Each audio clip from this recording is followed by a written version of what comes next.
It's been a crazy weekend in terms of weather. It sounds like it's just getting interesting, but now we're getting into March Madness, and Mizzou takes on the SEC tournament, and they're going to need a good showing there to make the tournament after a couple of tough losses here recently. And then got to talk about Wichita State that came in here, and St. Louis was host of the Mo Valley tournament, and Wichita State comes in, and they knock it out of the ballpark, and they now leave undefeated and go to the NCAA tournament. So it'll be nice to see what happens with them. And it's nice to see that St. Louis has a little bit of history. Also, part of the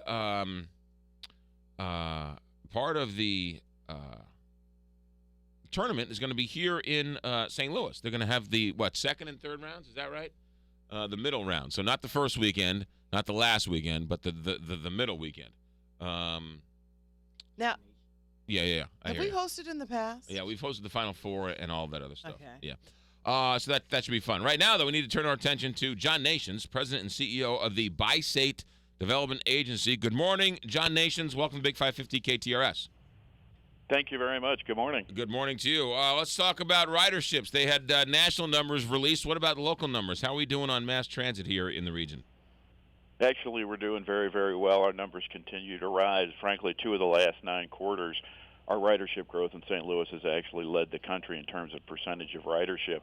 As we've received some press here in the last week or so and over the last month, for the first time really since the 1960s, we're experiencing excess demand on some of our routes, and for the first time, we actually have capacity issues now in decades, and it kind of highlights the point. I'm actually in Washington D.C. this morning, talking to congressional leaders and others about the need for increased investment in public transportation. You know, the ridership in public transportation is growing faster than the population as a whole. It's growing faster than the vehicle miles that are driven by cars, and particularly in a place like St. Louis, as we work strenuously to attract the next generation of workers. One of the things you're finding is that public transportation is becoming a very desirable thing for the millennial generation, and it's frankly an essential component of our economic development strategy in St. Louis. So we're taking all of that here to Washington, D.C. this morning to try to get the Congress and the government to realize that we need to make stronger investments in public transit across the country. It's really interesting. After decades of declining ridership, same thing we experienced in St. Louis, now it's on the surge throughout the country.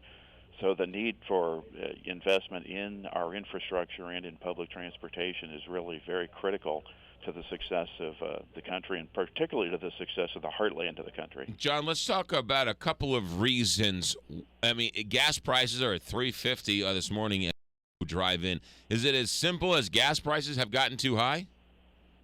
No, it's not as simple as gas prices have gotten too high. Frankly, what we've seen across the country is we've seen a couple of generations where people moved out from the center and the urban cores, and now we see people moving back in. One of the elements, of course, is the cost of operating a motor vehicle, because riding public transportation can be done for just a fraction of the cost of a motor vehicle. But it's also, how are you going to connect jobs and people around the region? And some people do that with a car, some people do that on the roads, but other people do it with public transportation. And it's a critical component of where the housing is going to be, where the jobs are going to be. When we talk about public transit, we don't just talk about it as whether or not a bus is going down a street or a train is going down the rail. The question is, how do we connect people, and how important it is for the future job growth in St. Louis. The question I always ask when we talk about it is, do you really believe that we're going to be able to attract national and regional job investment in St. Louis if we don't have a strong public transportation system? And people, over 95% of them will say, no, that's not a smart strategy, and clearly it's not. If you look at the areas of the country that are really doing well and growing, all of them have as an essential component of their economic and job strategy a good public transportation system. So we need to meet that increasing demand to continue to make St. Louis a great place to live and to work. It's been well documented that they had some major cuts because of funding issues. Those funding cuts were restored after a vote of the people. That bus service has been brought back, and I think people really got a sense once those cuts went into place. People finally sort of realized how much their life depended on public transportation. Absolutely. It was a critical issue, and one of the things that the public began to really realize is whether or not they ever get on a train or whether or not they ever get on a bus, they are relying on people who do. 75% of the people who ride the system ride it to get to work. 20% of the people who ride the system are students riding it to get to school to improve their futures.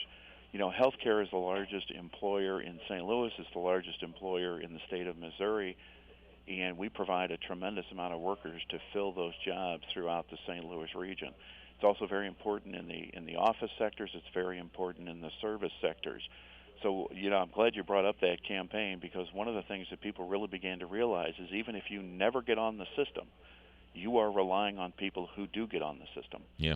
John, real quick while we still have you, look into your crystal ball. Who are you talking to in Washington, D.C., and is there metro expansion in terms of light rail? Do you ever see that happening around here?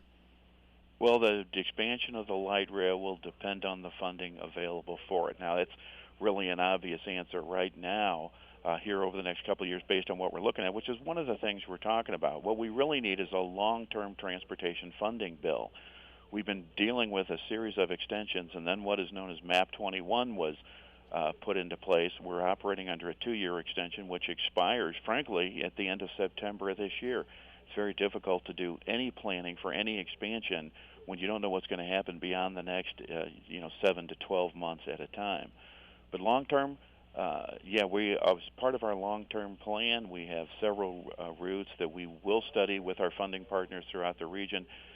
We also have done a study on what is known as bus rapid transit, which is a different type of bus product that simulates more of the light rail experience. So we have a lot of good things. We're fortunate to have a lot of good things going in St. Louis, but it is very important for any of those measures to move forward that we have the proper funding to do it. John Nations, when you get back and you have time, why don't you come in? We'll do a whole hour on it and take phone calls and find out more about all this stuff, because this is something that people sort of kind of know, should know more, and are always interested in.